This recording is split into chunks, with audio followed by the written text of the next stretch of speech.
नमस्ते दोस्तों, मैं डॉक्टर धीरज भत्ते, हिंदी विभाग प्रमुख, संजीवनी महाविद्यालय चापोली। आज के इस ऑनलाइन ताशिका में आप सभी का हार्दिक स्वागत है। बीए तृतीय वर्ष के ऐच्छिक हिंदी प्रश्न पत्र क्रमांक 9 हिंदी साहित्य के इतिहास में हम भक्तिकाल को देख रहे हैं। भक्तिकाल के अंतर्गत सगुण भक्ति काव्यधारा की प्रमुख विशेषताओं की चर्चा कर रहे हैं। इसके पूर्व की ताशिका में सगुण काव्य की कुछ सामान्य विशेषताओं को भी हमने देखा है। तो सगुण भक्ति काव्य के अंतर्गत पांचवी जो विशेषता है, गुरु की महत्ता या गुरु की महिमा है। ये भी विशेषता हर शाखा की जो विशेषता है उसके अंतर्गत उसकी हम चर्चा कर रहे हैं। गुरु की महत्ता या गुरु की महिमा। गुरु की महत्ता को सभी कवियों ने, यानी कि दोनों शाखाओं के अंतर्गत निर्गुण और सगुण के अंतर्गत सभी ने जो गुरु का जो महत्व है उसका प्रतिपादन किया है। चाहे संत हो या भक्त हो, उनके काव्यों में कहीं न कहीं गुरु की महिमा का बखान किया हुआ दिखाई देता है। बखान यानी गुणगान। वे गुरु को कहीं गोविंद से श्रेष्ठ मानते हैं या ब्रह्म का प्रतिनिधि के अंश में मानते हैं। तो उनका जो स्थान है, गुरु का जो स्थान है, वह उच्चतम रहा है।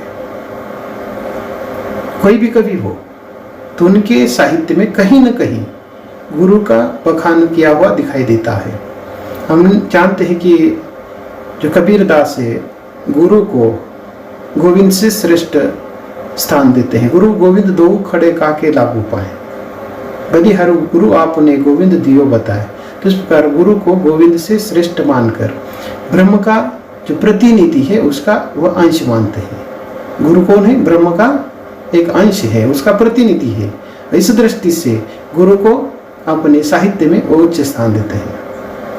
मीरा हो, मीराबाई हो, सूरदास हो, तुलसीदास हो, इन सभी ने अर्थात गुरु के महत्व को व्यक्त किया है। गुरु के बिना ज्ञान असंभव होता है। तो इस प्रकार की जो धारणा है, इस प्रकार की जो भावना है, वह सब कवियों की रही है। तो इस प्रकार गुरु का महत्व व्यक्त करते हुए गुरु के बिना ज्ञान को प्राप्त करना उन्होंने असंभव बताया है। उनके बिना मोक्ष की प्राप्ति नहीं होती है। तो इस प्रकार सगुण हो या निर्गुण हो, इन सब समग्र कवियों ने, हम सगुण भक्ति की बात कर रहे हैं तो सगुण भक्त कवियों ने, जिसके अंतर्गत मीराबाई है, सूरदास है, तुलसीदास है, तो इन्होंने क्या किया है? तो ये जो ज्ञान है, ज्ञान प्राप्ति के लिए, ईश्वर प्राप्ति के लिए अर्थात गुरु की आवश्यकता होती है। गुरु हमें मोक्ष दिलाता है। तुलसीदास गुरु की महत्ता का गुणगान करते हुए वो लिखते हैं कि जैसे कि श्री गुरु पद नख मणि जग ज्योति। तो इस पद का जो अर्थ है, श्री गुरु के चरण नखों की जो ज्योति है उसका प्रकाश अर्थात हमारे सामने है। लेकिन उनके नख, चरण नखों का ज्योति की तरह वो प्रकाश हो रहा है, प्रकाश दे रहा है, लेकिन ज्ञान दे रहा है। जिसके स्मरण करते ही, गुरु के स्मरण करते ही हमारे हृदय में एक दिव्य जो दृष्टि है वह उत्पन्न होती है। और वह जो ज्योति है, नख चरणों की जो ज्योति है, उसके प्रकाश से अर्थात ज्ञान से हमारा जो अज्ञान है, अज्ञान रूपी हमारा जो अंधकार है, उसका वह नाश करते हैं। और जिसके हृदय में तो इस प्रकार की ज्योति आ रही है, वह ज्ञान का जो प्रकाश आ रहा है, वह सबसे बड़ा भाग्यशाली होता है। तो इस प्रकार जैसे कि यहाँ तुलसीदास अपने गुरु को महत्व देते हुए उनके चरणों को स्पर्श करना चाहते हैं, या चरण नखों की ज्योति के माध्यम से अपने अज्ञान को दूर करते हुए प्रकाश रूपी जो ज्ञान है उससे ईश्वर को प्राप्त करना चाहते हैं। उनका और एक पद है, उस पद में तुलसीदास कहते हैं कि बंधु गुरु पद कंज कृपा सिंधु नर रूप हरि। तो इस पद के अंतर्गत भी गुरु का जो महत्व है वह व्यक्त करते हुए तुलसीदास कहते हैं कि मैं उन गुरु के चरण कमल की वंदना करता हूँ जो कृपा के समुद्र और नर रूप में हरि है, और जिनके वचन रूपी जो घने अंधकार का नाश करने के लिए सूर्य की किरणों का ये समूह है। तो इस प्रकार हमारे जीवन के घने अंधकार का नाश करने के लिए ये सूर्य रूपी गुरु क्या करता है, उनके अपने ज्ञान के द्वारा, अपने ज्ञान रूपी किरणों के द्वारा हमारे जीवन के घने अंधकार को मिटाने का काम करता है। इसलिए यहाँ तुलसीदास गुरु महाराज के चरणों की वंदना करना चाहते हैं, कमल वंदना करना चाहते हैं। तो इस प्रकार मीराबाई का एक पद है, उन्होंने गुरु की महिमा का गुणगान गाते हुए गुरु मिलिया रघुदास जी दीनी ज्ञान की गुटकी, तो इस प्रकार की बात करते हैं। यहाँ गुरु मिलिया रघुदास जी अर्थात उनके गुरु का नाम रघुदास है। यहाँ इस पद में मीराबाई कहती है कि गुरु मिल गए रघुदास जी दीनी ज्ञान की गुटकी, और उन्होंने क्या किया, उनको ज्ञान की गुटकी दी है, ज्ञान का प्रकाश दिया है। और इस प्रकार की बात इन समग्र सगुण भक्त कवियों ने अपने साहित्य के अंतर्गत की है। अपने गुरु का जो बखान है समय समय पर अपने काव्य के अंतर्गत किया हुआ दिखाई देता है। तो इस प्रकार अपने जीवन में गुरु का जो स्थान है अत्यधिक उच्चतम रहा है। छठी विशेषता लोक जीवन का चित्रण है, और इस कालखंड के जो कवि है, इन कवियों ने या इस कालखंड के साहित्यकारों ने समाज का अपने साहित्य के अंतर्गत वर्णन किया है। यह सबसे महत्वपूर्ण जो बात है वह साहित्य समाज का दर्पण कहा जाता है। परंतु भक्तिकालीन जो साहित्य है, हम बार बार कह रहे हैं कि भक्तिकालीन साहित्य के अंतर्गत भक्ति से संबंधित साहित्य है, परंतु इन कवियों ने भक्ति का आधार लेकर उन्होंने समाज का चित्रण किया है। सामाजिक जो व्यवस्था है, तत्कालीन जो व्यवस्था है, तत्कालीन जो परिस्थिति है, उसको प्रकाश में लाने का या उस तत्कालीन समाज को प्रकाश में लाने का, उनके जीवन का अंधकार दूर करने का जो प्रयास है, इन समग्र कवियों ने किया है। इस प्रकार सगुण भक्ति साहित्य के अंतर्गत इस काल के कवि और साहित्यकारों ने समाज का सम्यक जो वर्णन है वह किया हुआ दिखाई देता है। चाहे वह तुलसीदास हो या फिर सूरदास हो। जब हम तुलसी की बात करते हैं तो तुलसी ने अपने तत्कालीन परिस्थिति का जो चित्र है अपने काव्य के अंतर्गत किया है।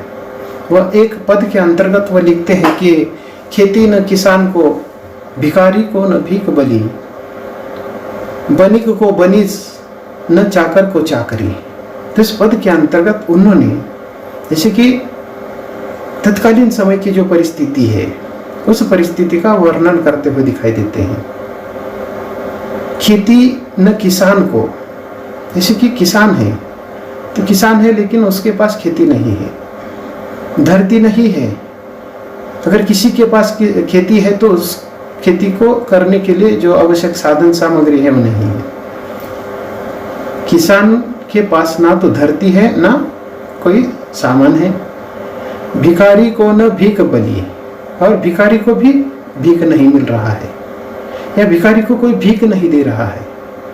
क्यों नहीं दे रहा है? क्योंकि भिखारी को देने के लिए भीख तक लोगों के पास नहीं है।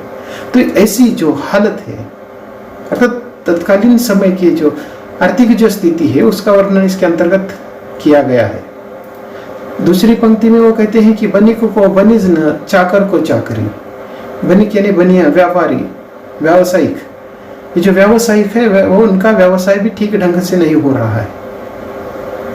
और जो चाकरी करने वाले जो चाकर है, नौकरी नौकर है, नौकरों को चाकरी भी नहीं मिल रही, नौकरी भी नहीं मिल रही है। तो ऐसी बेकार जो अवस्था है, तत्कालीन समय का वर्णन या तत्कालीन परिस्थिति का जो वर्णन है इस पद में तुलसीदास ने किया है। हो सकता है ऐसी परिस्थिति उस समय भले ही न हो, पर जरूर कहीं न कहीं ये जो रूप है वह उनके साहित्य के अंतर्गत चित्रित करते हुए दिखाई देता है। उस समय का जो जीवित वर्णन है उन्होंने अपने साहित्य के अंतर्गत किया है। लोक जीवन का चित्रण, ये जो विशेषता है, इस विशेषता के अंतर्गत तत्कालीन समय का जो लोक जीवन है, सामाजिक जो चित्रण है या उस समय की जो व्यवस्था है, परिस्थिति है, उसका उन्होंने चित्रण किया है। चाहे वो किसानों की हो या नौकरों की हो या व्यवसायिक की हो या सभी की हो, हर परिस्थिति का वर्णन उस कालखंड के अंतर्गत किया हुआ दिखाई देता है। कवियों ने जनता के लिए अपने अपने दृष्टिकोण से राम और कृष्ण काव्य का उन्होंने वर्णन किया है। तो इस पर तत्कालीन समय की जनता या उनका जो जीवन है किस प्रकार है उसका अध्ययन करते हुए हर कवि ने अपने अपने दृष्टिकोण से राम और कृष्ण के माध्यम से उन्होंने अपने काव्य के अंतर्गत वर्णन किया हुआ दिखाई देता है। भारतीय जो ग्राम्य जीवन का चित्रण है वह अष्टछाप के जो कवि है उन कवियों द्वारा किया हुआ दिखाई देता है। वल्लभाचार्य का जो पुष्टि मार्ग है जिसके अंतर्गत अष्टछाप की उन्होंने स्थापना की, 8 कवियों का उल्लेख है। तो जब हम इन अष्टछाप कवियों का साहित्य देखते हैं तो उस साहित्य के अंतर्गत भारतीय जो ग्रामीण जीवन है उसका चित्रण उन अष्टछाप के कवियों ने किया है। उनकी संस्कृति की जो झांकी है, भारतीय संस्कृति की जो झांकी है, देने का प्रयास उन्होंने किया है। जैसे कि तुलसी का जो रामचरितमानस है तो उसके अंतर्गत हम मानते हैं कि ये भारतीय संस्कृति की झलक है, लेकिन सभी प्रकार का जो चित्रण है उसके अंतर्गत हमें देखने को मिलता है। तो इस प्रकार चाहे वो सगुन के अंतर्गत राम भक्ति शाखा के कवि हो या कृष्ण भक्ति शाखा के कवि हो, उन समग्र कवियों ने अपने साहित्य के अंतर्गत लोक जीवन का चित्रण किया है। तो कृष्ण भक्ति शाखा के अंतर्गत हम वल्लभाचार्य के अष्टछाप की बात कर रहे थे, तो उन्होंने अपने काव्य के अंतर्गत भारतीय जो ग्रामीण जीवन है उसका चित्रण किया है। उनके साहित्य के अंतर्गत सांस्कृतिक जो झांकी है हमें देखने को मिलती है। कृष्ण की जो बाल लीला है उनका सुंदर जो चित्रण है तो इन कृष्ण कवियों ने किया है। और इतना ही नहीं तो उन्होंने कृष्ण की बाल लीलाओं का वर्णन करते हुए लोगों को आनंद देने का या लोगों के मन में आनंद उत्पन्न करने का जो लक्ष्य है इन कवियों का रहा है।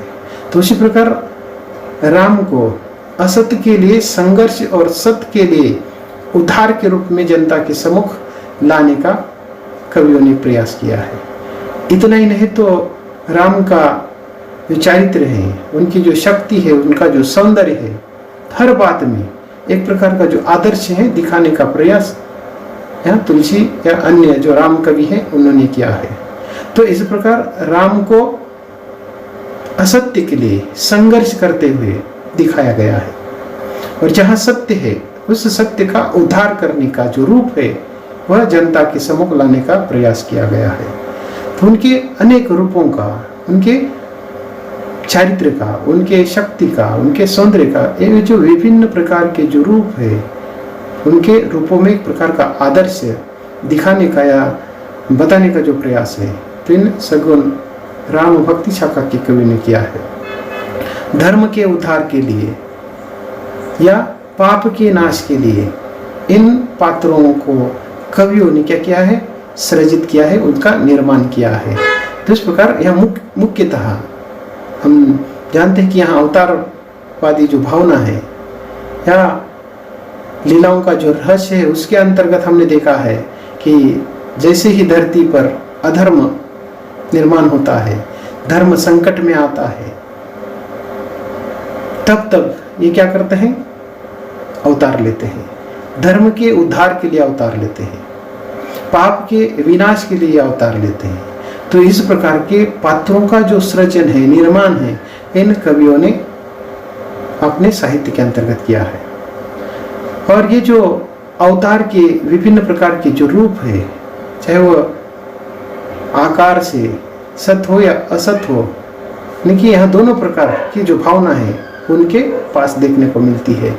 सत्य और असत्य, असत्य है तो वहाँ संघर्ष है, असत्य के विरोध में संघर्ष करते हैं और सत्य के निर्माण के लिए वह प्रयास करते हैं। तो ऐसे अनेक जो चरित्र हैं, उन चरित्रों का जो निर्माण है इन सगुण भक्त कवियों ने अपने काव्य के अंतर्गत किया है। उसके बाद जो सातवीं विशेषता है, भक्ति की प्रधानता या भक्ति की महिमा है। भक्ति की जो प्रधानता है उसके अंतर्गत मूलतः ये सगुण भक्त कवि हैं, उन सगुण भक्त कवियों ने भक्ति के माध्यम से अपने ईश्वर की आराधना की है, उसकी पूजा अर्चा की है। उस समय अर्थात जिस समय इस प्रकार का साहित्य लेखन हुआ है या मध्य कालखंड के अंतर्गत, तत्कालीन समय में सारा जो भारतवर्ष है वह भक्तिमय हो गया था, जिसके कारण हम इस कालखंड को भक्ति काल कहते हैं। यह जो भक्ति है अर्थात पवित्र और भयभीत करने वाली रही। एक तरफ उसको पवित्र बनाने वाली भक्ति रही है, दूसरी तरफ भयभीत करने वाली भी रही है। यह भक्ति का जो अंतर्भाव है, ये जो भक्ति है, एक तरफ उपाय और दूसरी तरफ उपेय भी है, या एक तरफ साधना है, दूसरी तरफ मुक्ति है। तो इस प्रकार की ये भक्ति रही है। तो इन दोनों प्रकार की भक्ति की जो भावना है या भगवान की भक्ति का जो उद्देश्य है, निकटता को प्राप्त करते हुए अर्थात उसमें रम जाना है और उसकी विभिन्न प्रकार की लीलाओं को या लीलाओं से मनोरंजन करते हुए हमें मोक्ष की प्राप्ति करनी है। तो इस प्रकार सगुण भक्ति के अंतर्गत भगवान की जो भक्ति है उसका उद्देश्य निकटता प्राप्त करना है, ईश्वर के करीब जाना है या ईश्वर को करीब करना है, ईश्वर में रममान होना है, उसमें लीन होना है और ईश्वर के विभिन्न लीलाओं में लीन होते हुए या विभिन्न लीलाओं का आनंद लेते हुए हमें या भक्तों को मोक्ष प्राप्ति करना। तो इस प्रकार का भक्ति का उद्देश्य रहा है। इन भक्त कवियों ने नवदा भक्ति को महत्व दिया है। तो इस प्रकार ये जो नवदा भक्ति है ये सगुण भक्ति के अंतर्गत अत्यधिक महत्वपूर्ण स्थान रखती है। तो नवदा भक्ति क्या है? तो इसके अंतर्गत 9 प्रकार से या 9 मार्गों से ये भक्ति की जाती है। भक्ति के ये 9 प्रकार है, जिसके अंतर्गत श्रवण है, सुनना है, कीर्तन है, उसके बाद स्मरण है, कीर्तन गुणगान करना है, भजन कीर्तन है, स्मरण है, उसको याद करना है, उसके बाद पाद सेवन है, चरण स्पर्श, अर्चन है, वंदन है, सख्य, दास्य और आत्मनिवेदन। इस प्रकार के ये 9 प्रकार की जो भक्ति है उसको नवदा भक्ति का है। नवदा यानी 9 प्रकार की भक्ति। तो इन 9 प्रकार से इन सगुण भक्त कवियों ने क्या की है? भक्ति की है। तो इस प्रकार सगुण भक्ति के अंतर्गत नवदा भक्ति को महत्वपूर्ण स्थान है। तो इनमें भक्ति के जो ये विभिन्न रूप है उसका हमें पता चलता है और ये जो भक्त जन है वह सहजता से श्रद्धा और प्रेम के साथ वह भक्ति कर सकता है। तो इस पर ये भक्ति का जो मार्ग है बहुत आसान रहा है। तो इसके पहले हमने देखा है कि निर्गुण भक्ति का जो मार्ग है वह बहुत क्लिष्ट मार्ग रहा है, बहुत कठोर मार्ग रहा है और ईश्वर प्राप्ति वहाँ सहजता से नहीं होती है। यानी कि ईश्वर प्राप्ति का जो सहज मार्ग है वह सगुण भक्ति के अंतर्गत जो नवदा भक्ति है। इन 9 प्रकार की भक्ति की या 9 प्रकार से हम भक्ति कर सकते हैं। तो इसमें जो भक्त है या भक्ति का ये जो विभिन्न रूप है उसका तो हमें पता चलता है, परंतु ये जो भक्त है वह सहजता से अपनी श्रद्धा और प्रेम के माध्यम से वह भक्ति कर सकता है। अपना जो आराध्य है ईश्वर, उसके प्रति आराधक को यानी कि भक्त को, अर्थात इसी प्रकार ये जो भक्ति है वह सही लगती है, सहज लगती है, आसान लगती है। तो इस प्रकार की भक्ति की जो प्रधानता है सगुण भक्ति काव्य के अंतर्गत महत्वपूर्ण रही है और इन सगुण भक्त कवियों ने इन नवधा भक्ति के अंतर्गत भक्ति का गुणगान किया है। सगुण भक्ति की सामान्य विशेषता की अंतिम जो विशेषता है विविध स्रोत या विविध सिद्धांतों का प्रभाव है। तो इसके अंतर्गत विविध स्रोत है। इस पर जो सगुण भक्ति है, सगुण भक्ति को विकसित करने के लिए, उसका प्रचार और प्रसार करने के लिए ऐसे कौन से स्रोत है, स्रोत ऐसे कौन से मार्ग है, ऐसे कौन सी साधन सामग्री है या जिसका प्रभाव या जिससे प्रभावित होकर तो इन कवियों ने या इन भक्तों ने इस प्रकार के सगुण भक्ति का प्रचार और प्रसार किया है। तो उसकी चर्चा हमें इस विशेषता के अंतर्गत करनी है।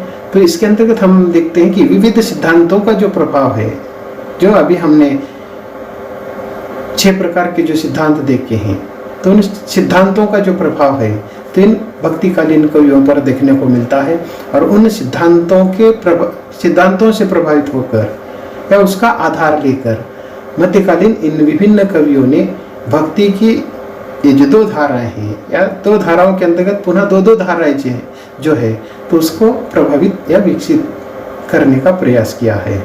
तो यह भारतीय धर्म साधना में या भारतीय जो सांस्कृतिक क्षेत्र है उसमें भक्ति का जो स्थान है बहुत ही विशिष्ट रहा है, महत्वपूर्ण रहा है।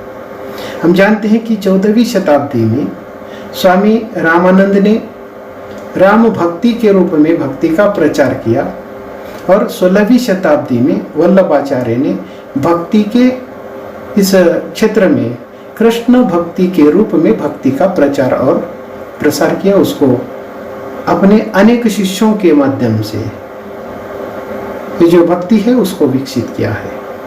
तो इस प्रकार एक साथ ऐसे कई जो सिद्धांत हैं उन सिद्धांतों का प्रभाव इन कवियों पर देखने को मिलता है।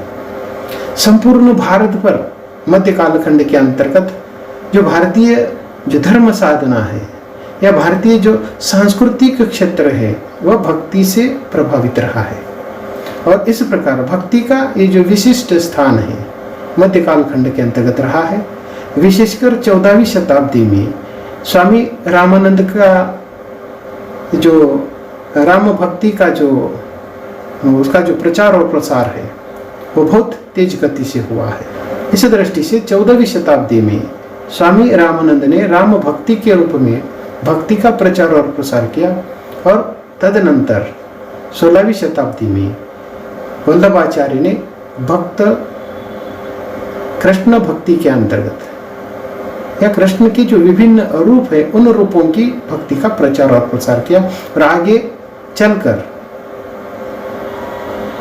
इन रामानंद के हो या वल्लभाचार्य के हो या भक्ति काल के पूर्व के जो भी ये सिद्धांत हैं या पूर्व के जो आचार्य हैं, जो पूर्व के जो महापुरुष हैं, उनके शिष्यों ने मध्य कालखंड में भक्ति का प्रचार और प्रसार बहुत तेज गति से किया है। तो इस प्रकार मध्यकालीन भक्ति काव्य में श्रेष्ठ जो आदर्श ग्रंथ हैं जिसके अंतर्गत रामायण और भागवत रहे हैं, जिनकी छाप राम और कृष्ण काव्य पर पड़ी हुई दिखाई देती है। तो इस प्रकार हम यहाँ जो ये विविध स्रोतों की चर्चा कर रहे हैं, जिन विविध स्रोतों का या विविध सिद्धांतों का जो गहरा प्रभाव है, हम केवल सगुण भक्ति पर पढ़ने की बात कर रहे हैं, सगुण भक्ति के विकास की हम बात कर रहे हैं।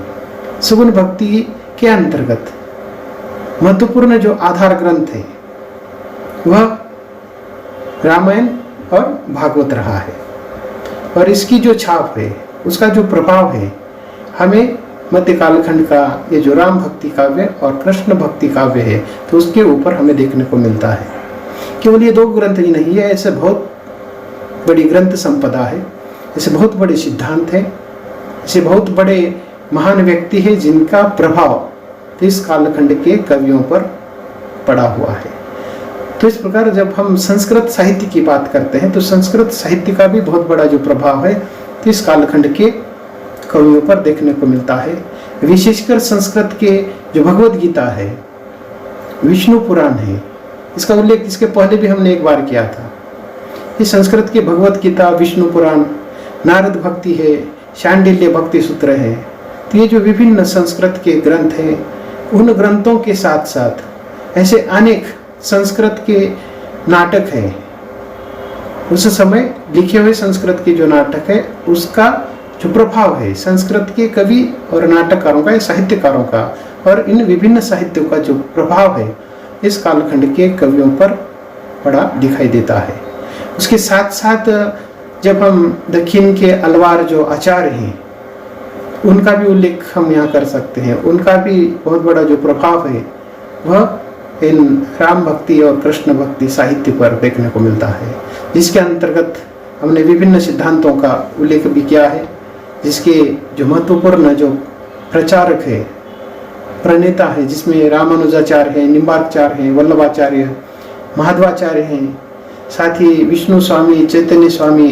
तो उनके ये विभिन्न जो सिद्धांत हैं, उनकी जो विचारधारा है, उनके विचारधारा से, उनके सिद्धांतों से ये जो कवि है सगुण भक्ति काव्य धारा के अंतर्गत विशेषकर सूरदास, तुलसीदास जैसे जो कवि है वह इन सिद्धांतों से प्रभावित रहे हैं। ये जो सिद्धांत है सगुण काव्य के दार्शनिक मेरुदंड कहे जाते हैं। तो इस पर सगुण काव्य का जो मेरुदंड है, ये मुख्य जो धारा है, मुख्य जो आधार है, वह ये विभिन्न प्रकार के दार्शनिक सिद्धांत रहे हैं।